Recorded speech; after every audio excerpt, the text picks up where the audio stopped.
In this week's market update, correction fears cloud the outlook, US politics gets back to normal as bipartisan splits emerge on stimulus proposals, earnings season is in full swing, while over here, Brexit is back on the radar. Well, sometimes it's better to travel than to arrive. While investors were faced with relentless bad news on the pandemic, the economy, Brexit, and the US political scene, they seemed happy to look through the gloom to the sunlit uplands beyond. Now that the end is perhaps in sight on at least some of those issues, markets are starting to focus instead on the unfinished business, the things that remain unfixed and problematical. So, counterintuitively, it's the rollout of the vaccine that looks like it might be the trigger for a market correction, while throughout the past year, it's been the prospect of a vaccine-led reopening of the economy that's fueled a remarkable V-shaped recovery. As we've seen in recent weeks, old hands who've lived through booms and busts before are starting to warn that the current level of the market is unsustainable. Jeremy Grantham has talked of an epic bubble. Seth Klarman has noticed how investors are living under the impression that risk has simply vanished. Goldman Sachs has warned that a short-term correction is likely, even if it's quick to point out that this will probably be a buying opportunity for longer-term investors. Markets are riding a wave of unprecedented liquidity, with fiscal and monetary policy teaming up to provide the biggest boost to asset prices for 70 years or more since they last worked together in the wake of the Second World War. There should be further news on that double act this week as the Federal Reserve concludes a two-day rate-setting meeting on Wednesday.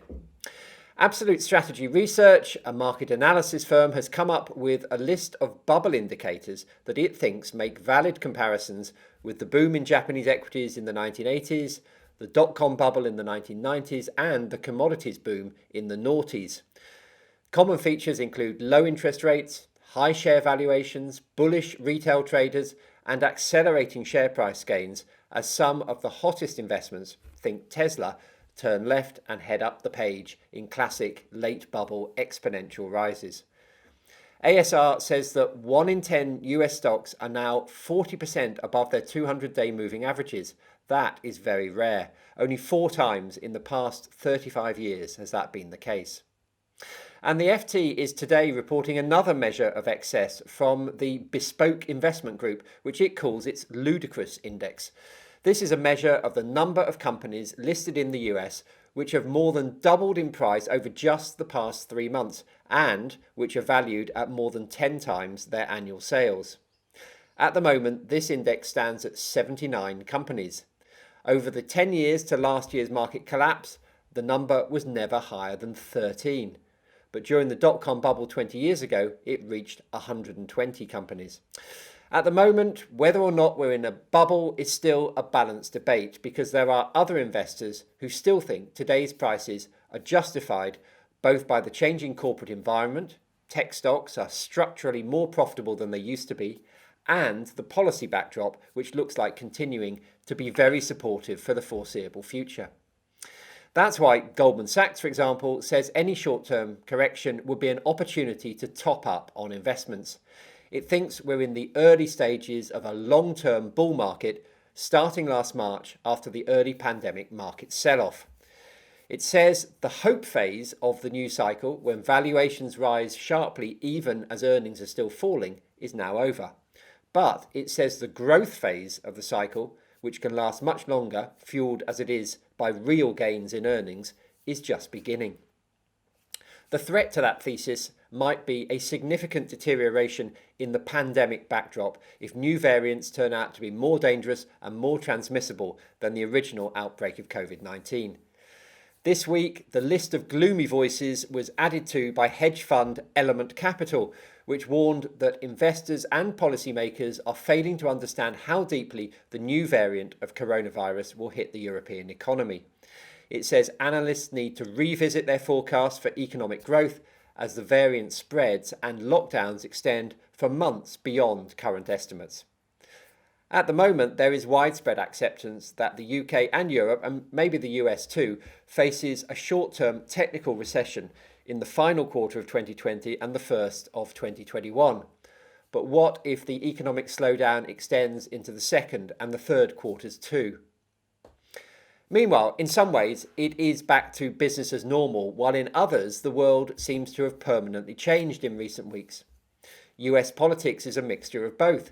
Joe Biden has hit the ground running with a flurry of policy reversals and bold gestures.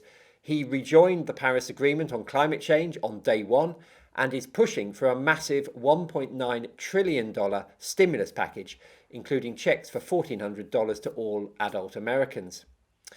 The permanent change is represented by the sheer scale of what he's proposing, which investors have identified as the trigger for a big rotation back into cyclical value investments. The business as usual part of the equation is Republican resistance to the stimulus proposals. The fragility of the Democrat majority in the Senate is going to be put to the test in the coming months.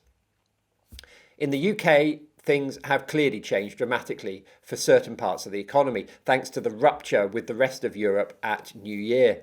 Brexit has barely featured in the news headlines as COVID and the US has grabbed everyone's attention, but news is starting to mount of delays, red tape and extra expense, especially for smaller businesses. In one bizarre development over the weekend, it now looks as if the government is tacitly advising small businesses to set up European subsidiaries in order to circumvent all the new form filling and expense involved in trading with the continent post-Brexit. It's hard to see how investing in Europe and reducing the tax take here at home is what was intended by our new freedoms from EU bureaucracy.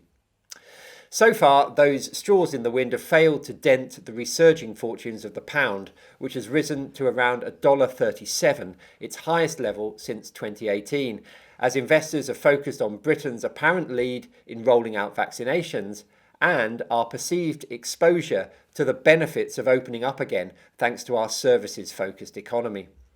Compared with the euro, the pound's gains have been less obvious because the European single currency is also on a roll against the dollar. That reflects a growing view that the ECB is running out of weapons against deflation in the region. Unwilling to go further into negative interest rate territory, the ECB disappointed investors last week with its cautious approach to further stimulus for the European economy. The euro has risen by nearly a tenth against the dollar in the past year. In another sign of permanent change to the way we live our lives, the unstoppable shift away from the high street and towards online shopping was highlighted by news that online fashion brand Boohoo has agreed to buy the Debenhams brands while steering clear of buying the company's physical shops. At the same time, ASOS, another online retailer, said it was looking to buy the Topshop and Topman franchises that were part of the Arcadia empire put together by Philip Green. The deals are interesting because they point to other companies adopting the Amazon approach of creating a one-stop shopping environment, not just clothes, but a mixture of fashion, beauty, sport and homewares, a kind of department store on the internet. And finally, this week is extremely busy on the corporate front as the US earnings season gets into full swing. In focus this week are a string of high-profile technology stocks with figures due from Apple, Facebook and Tesla. Also in the spotlight will be a number of airlines and related stocks. Both EasyJet and Wizz Air are reporting, while we will also hear from Boeing. Demand for air travel has obviously been massively hard hit during the pandemic, but it requires an act of faith to expect this summer not to also be badly affected unless lockdowns are reversed very soon. On the healthcare front, we will have results from Johnson & Johnson, Eli Lilly and Abbott Laboratories.